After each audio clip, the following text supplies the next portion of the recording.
भी अच्छा है, ना ज़्यादा ठंड है, ना बड़ा सुहावना मौसम है, बड़ी अच्छी बात। और हम लोग खुदा की नज़दीकी में पढ़ रहे हैं। हमने एक गीत गाया कि है की आवाज़ फरिश्तों ने ज़मीं के लोगों, खुदा की आवाज़ आई फरिश्तों के जरिए, लोगों के लिए आवाज़ आई कि खुदा इंसान बन के ज़मीन पे आ गया। इतनी बहुत बड़ी बात है कि खुदा खुद ज़मीन पर आप लोगों के बीच में आ गया। आप लोगों की तरह वो चलने फिरने लगा, आपसे बातचीत करने लगा, आपके घरों में आया, घरों की दुश्वारियों को दूर किया। जो लोग बाइबल पढ़ते हैं उनको पता है कि खुदा ने इस दुनिया में आके अपने बेटे के जरिए बहुत सारे काम किए और आखिरकार वो कुर्बान हो गया हम लोगों की खातिर, और हमने उसका मूल्य जो है वो नहीं जाना। इंसानी फितरत है, जब लेना होता है तो हम बहुत आगे बढ़ते हैं, तो मिल रहा है ना, तो जब देने की बारी आती है तो हम पीछे हट जाते हैं।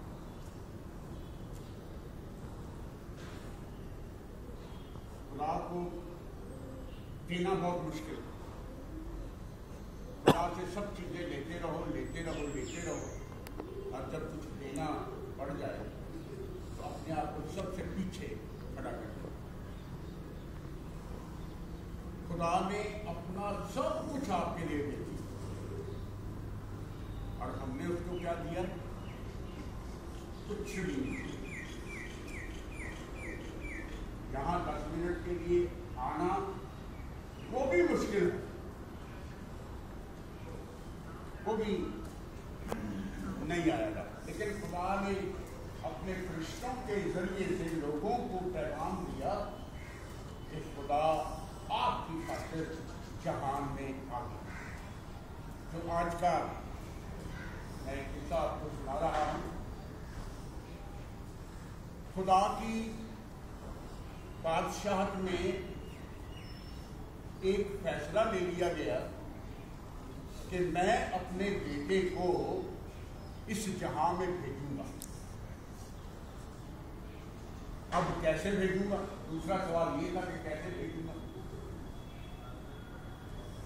किसी मां के जरिए ही उसका बेटा इस जहां में आए, ऊपर से गिरना तो है नहीं। वो इंसान बन करके आया, वो एक औरत से पैदा हुआ और व्यवस्था के अधीन अपना जीवन गुजारा। ये मैंने पहले बता चुका हूं। उस औरत का अब चयन हो रहा है कि वो कौन सी लड़की होगी, वो कौन सी औरत होगी जिसकी कोख से वो जन्म लेगा। उस जमाने में बहुत सारी औरतें थी, लड़कियां थी, लड़कियों के झुंड होते थे। वो खुदा का नाम लिया करती थी, खुदा की प्रस्तिश किया करती थी, खुदा के गीत गाया करती थी। बाइबल में बहुत जगह जिक्र है मरियम का गीत और इसका जिक्र, मार्था का गीत, ये तो वो गीत गाया करती थी। अब वहां ऊपर बैठे खुदा ने सारे जहान में नजर डाली कि मेरा बेटा किसके जरिए से इस दुनिया में आया। इतने सारे लोगों में किसी एक का चुनाव करना बड़ा मुश्किल है। जो लोग बाइबल पढ़ते हैं उनको पता है कि मरियम की क्या अहमियत है।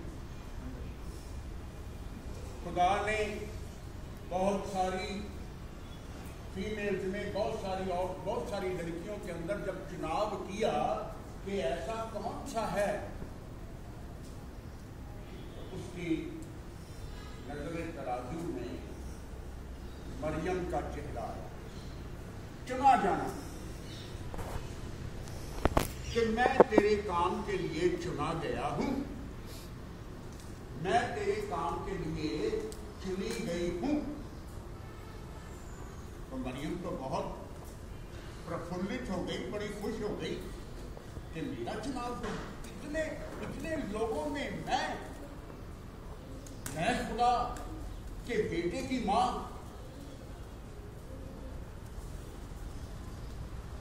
वो सब औरतों में धन्य गिनी गई, धन्य। उसे धन्य क्या आ जाए, तू और सारी औरतों में मुबारक है कि तेरा चुनाव हुआ। और फरिश्तों को भेजा गया कि जाओ जाकर के उसे समाचार दे दो। अब फरिश्ते का समाचार मरियम के पास आता है। उसका चुनाव हो गया, उसको सामर्थ्य दे दी गई, उसको ताकत दे दी गई, उसे अपनी नजदीकी में ले लिया गया। अब अभी मैंने गीत गाया था कि है दी आवाज फरिश्तों ने ज़मीं के लोगों उतर आया है जहां में खुदा इंसान करता। अब वो माजरा कैसे हुआ, कैसे वो मैं पढ़ने जा रहा हूँ। लूका की इंजील उसका पहला अध्याय उसकी 38 आयत, जब खुदा के सामने रहने वाला जबराइल फरिश्ता मरियम के पास पहुंचा तो उस समय भी वो दुआ में लीन थी। घर में अकेली थी, दुआ में लीन थी, पवित्र कलाम को पढ़ रही थी, खुदा के आगे हाथ जोड़े हुए थे और उसकी लो में लगी थी। और अचानक से जबराइल फरिश्ता उसके पास आकर के खड़ा हो गया। सलाम है मरियम, तुझे सलाम है।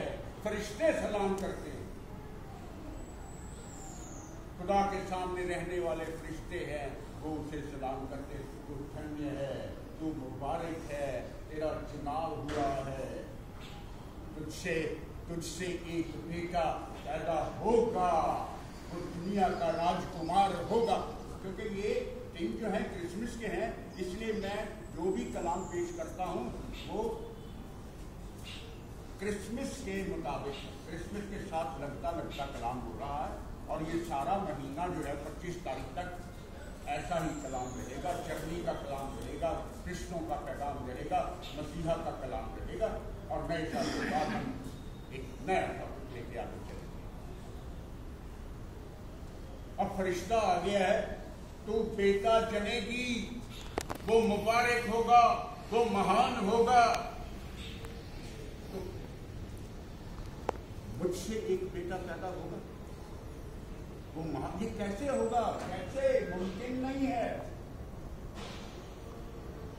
कहा गया कि पवित्र आत्मा तुझ पर वास करेगा। खुदा की पवित्र आत्मा तुझे अपने घेरे में ले लेगी। पवित्र आत्मा, खुदा का आत्मा तुझ में वास करेगा, ऐसा लिखा हुआ है। अब आगे उसका जवाब देखिए। खुदा के भेजे गए फरिश्ते और मरियम के बीच की ये कन्वर्सेशन है, बातचीत हो रही है। और उस बातचीत में लिखा गया है, मरियम ने उसको जवाब दिया। बहुत अच्छा जवाब है, और वो जवाब जो है वो हम अपनी जिंदगी में रखने की कोशिश करें। फरिश्ता आ गया आसमान से, उसके सामने आ गया, उसको सलाम कहा। सलाम के बाद मरियम ने उस फरिश्ते के आगे हाथ जोड़े और कहा, लूका 1:38, मरियम ने कहा, ऐ खुदा के फरिश्ते, देख मैं खुदा की बंदी हूं, मैं खुदा की दासी हूं, मुझे तेरे वचनों के अनुसार पर सीधा करवा। जो खुदा चाहता है वो मुझसे पूरा। उसके बाद क्या हुआ? चारों दिशाओं की हवाएं जो हैं वो मरियम की तरफ बढ़ने लगी। पवित्र आत्माओं का हजूम जो है उसे उसके साथ मरियम घिर गई। वहां पर लिखा हुआ है कि जब्राईल फरिश्ता तब तक नहीं गया जब तक खुदा की मर्जी मरियम में पूरी नहीं। और जब ऐसा हो गया, चारों दिशाओं के हवाओं ने, पवित्र आत्माओं ने मरियम के ऊपर डेरा किया। उसने उसे घेर लिया और जिस काम के लिए खुदा ने फरिश्ते को जब्राईल को भेजा था उस काम के बाद तब लिखा हुआ है, तब जब्राईल फरिश्ता वहां से चल पढ़िए थी कहानी। मरियम ने कहा, देख मैं प्रभु की दासी हूँ, मुझे तेरे वचन के अनुसार हो। देख मैं प्रभु की दासी हूँ, मुझे तेरे वचनों के अनुसार हो। और वो हो गया। वहां पे इसके बाद एक विराम लगा हुआ, वहां एक रोक लगी हुई। उस रोक के बाद फिर लिखा गया है, तब आगे क्या लिखा? तब स्वर्गदूत उसके पास से चला गया। तब जब खुदा की मर्जी मरियम की जिंदगी में पूरी हो गई, तब लिखा है, तब स्वर्गदूत वहां से चला। खुदा की वाणी है, खुदा का पाक और पवित्र। आज सोमवार है, हफ्ते का पहला दिन है, 13 तारीख हो गई है और आज के 11 दिन के बाद हमारी जिंदगी में वो शाम आ जाएगी, वो रात आ जाएगी जब मरियम का चुना जाना होंद में आ जाए। जब्राईल फरिश्ते का आना मेरे लिए और आपके लिए खुशी का कारण हो जाए। स्वर्गदूतों का एक झुंड आ जाएगा, देखो तुम्हारे लिए बैतलहम में एक उद्धार करता है। आज मेरी तमन्ना है कि दुआएं, इल्तिजाएं, प्रार्थनाएं, धन्यवाद सारे मनुष्यों के लिए की जाए कि खुदा का आना आपके लिए मुबारक हो जाए। ये आज मेरा पहला उपदेश होगा। खुदा का आना आप लोगों के लिए मुबारक हो जाए, मसीहा का आना आप लोगों के लिए मुबारक हो जाए। पढ़ेंगे भी कहां लिखा है, पहला तीमुथियुस उसका 2 अध्याय उसकी पहली आयत बयान करती है। अब मैं सबसे पहले आप लोगों को ये उपदेश देना चाहता हूं, और वो उपदेश है कि सारी विनतियां, सारी प्रार्थनाएं, सारे निवेदन, धन्यवाद सारे मनुष्यों के लिए किए जाएं, क्योंकि मसीहा आने वाला, वो देर नहीं करेगा। आगे आऊंगा इस बात, पढ़िए।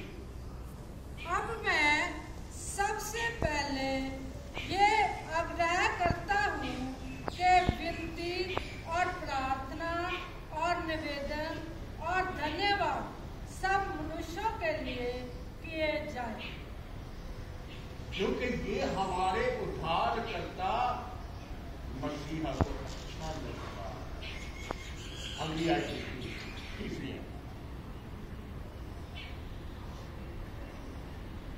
तीमुथियुस पहला तीमुथियुस 2 अध्याय उसकी तीसरी आयत पढ़िए।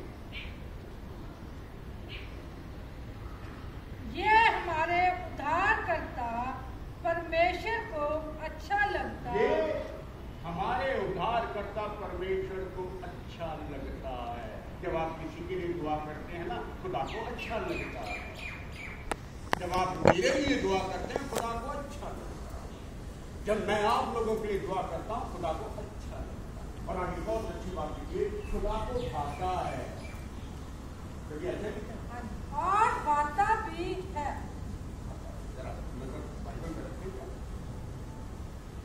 भाता है खुदा को, अच्छा लगता है खुदा को, और वो चाहता है कि सारे मनुष्यों का उद्धार हो, क्योंकि उद्धार करता आने वाला है। जो ये चाहता है कि सब मनुष्यों का उद्धार हो और वह सत्य को भली भांति पहचान ले। भली भांति पहचान ले, क्योंकि खुदा एक ही खुदा है और खुदा और लोगों के बीच में एक बिचवई है। इन कड़ियों को पिरोने वाला एक धागा है। खुदा और आपके बीच में एक बिचवई है और वो मसीहा है।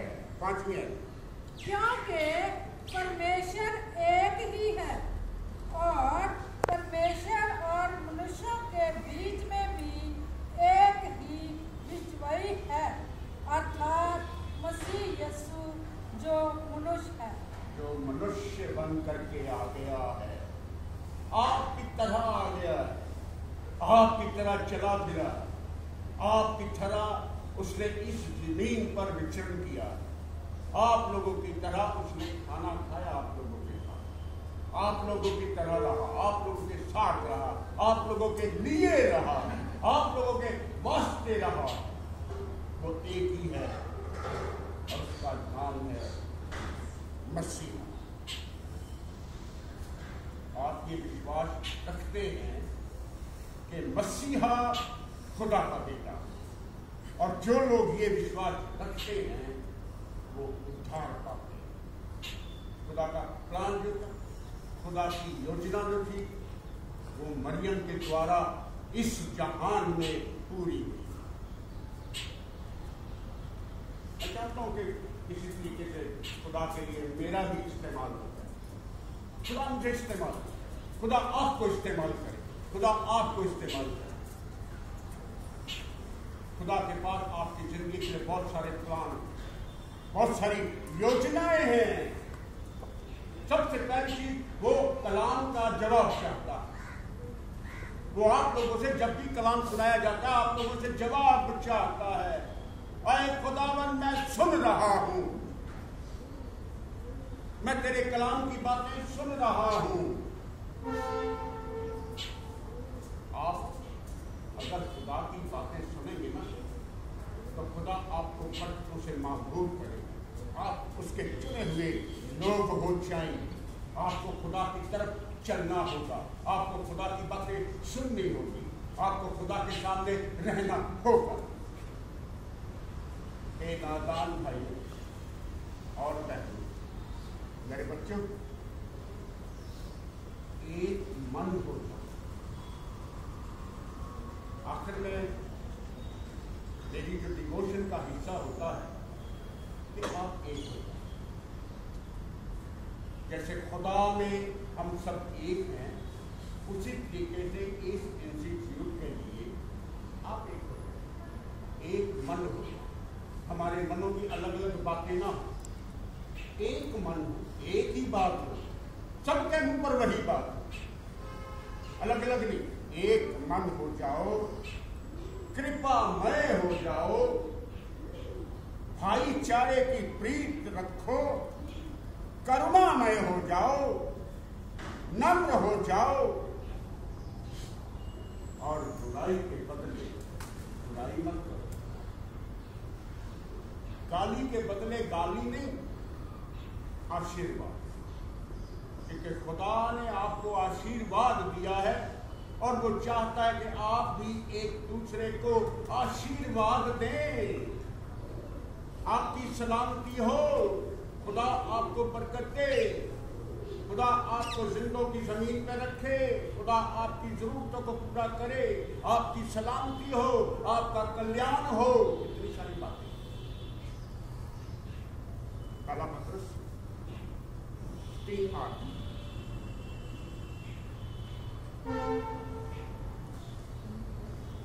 हाँ जी। ऐ प्रियो, ये बात तुमसे छिपी ना रहे। खुदा का कलाम आपको प्यारे कहता है, प्यारे हो, आप खुदा के प्यारे लोग हैं। आप लोग खुदा की छवि पर बनाए गए हैं। खुदा का रूप आपके अंदर है। हे प्यारियों, सब के सब एक मत पढ़ो। ना रहे कि प्रभु के यहाँ एक दिन 1000 वर्ष के बराबर है और 1000 वर्ष एक दिन के बराबर है। आपका ध्यान नहीं है, आपका ध्यान नहीं। पहला पत्रस 3:8-9। पहला पत्रस 3:8। हे निदान भाइयों, नीलम तुम देखो। अतः सबके सब एक मन और कृपा में और भाईचारे की प्रीति रखने वाले और करुणा में और नम्र बनो। बस और नौवीं आयत नरेंद्र, बुराई के बदले बुराई मत करो। बुराई के बदले बुराई मत करो, ये खुदा का कलाम कहता है। आजकल के लोगों में ऐसा ही है, जहां कहीं भी चले जाएं बुराई से भरे हुए लोग हैं, बुरा ही सोचते हैं, बुरा ही करते हैं। अच्छाई बहुत दूर हो गई है, धर्म बहुत दूर हो गया है, नम्रता बहुत दूर हो गई है। आगे, बुराई के बदले बुराई मत करो और ना गाली के बदले गाली दो, ना गाली के बदले गाली देना, पर इसके विपरीत आशीष ही दो, क्योंकि तुम आशीष के वारिस होने के लिए बुलाई गए हो। यस, तुम आशीष के वास्ते तो बुलाए गए हो। खुदा ने आपको आशीष के लिए बुलाया है। मैं नहीं कह रहा, नरेंद्र ने पढ़ा है, पवित्र कलाम में से पढ़ा है। आप लोग आशीष के लिए बुलाए गए,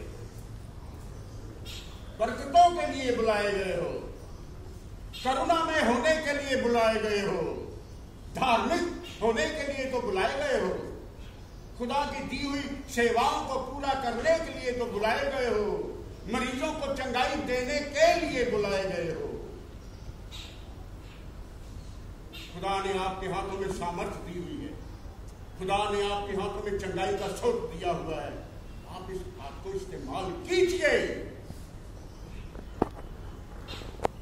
खुदा की बातें खुदा का पाक और पवित्र कलाम कहता है।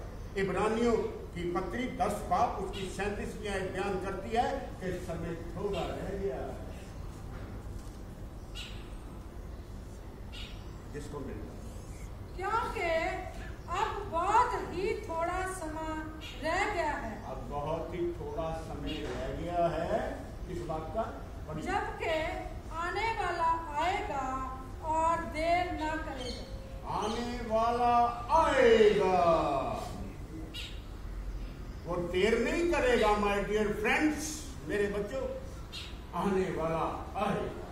वो चल पड़ा है, वो आ रहा है और अचानक से आपके बीच में आ खड़ा होगा। वो देर ना करेगा, ऐसा लिखा हो। आने वाला आएगा, वो देर नहीं करेगा।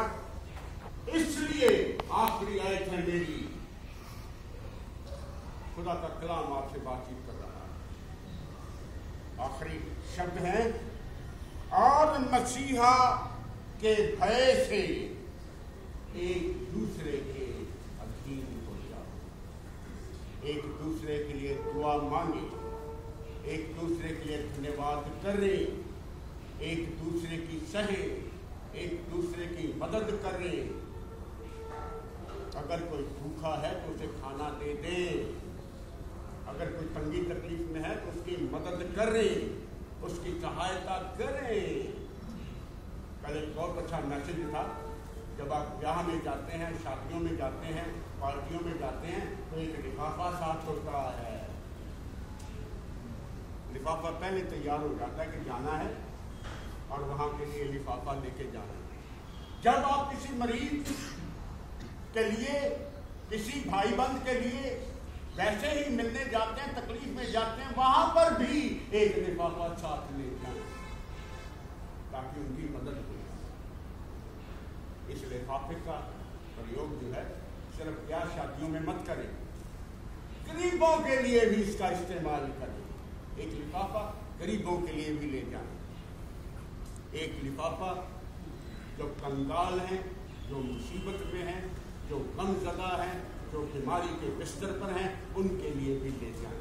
खुदा की बानी है, खुदा का पवित्र कलाम है। अपने हाथों का इस्तेमाल कीजिए और खुदा की दी हुई सेवाओं में बढ़ते जाइए, बढ़ते जाइए और बढ़ते जाइए। खुदा आप सबको बहुत बड़ी बरकत देगा, आपको आशीष देगा, आपका कल्याण होगा, आपकी सलामती होगी, आप आशीष में हो जाएंगे, आप बरकतों वाले हो जाएंगे, अपनी आंखों को बंद कर लेंगे, अपने हाथों को जोड़ लेंगे।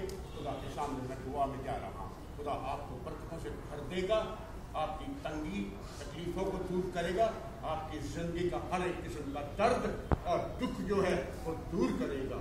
आपकी सलामती होगी, आप सलामती से बढ़ते चले जाएंगे, बढ़ते चले जाएंगे, बढ़ते चले जाएंगे। और आने वाला बड़ा दिन जो है सचमुच में आपकी जिंदगी में एक बड़ा दिन हो जाएगा।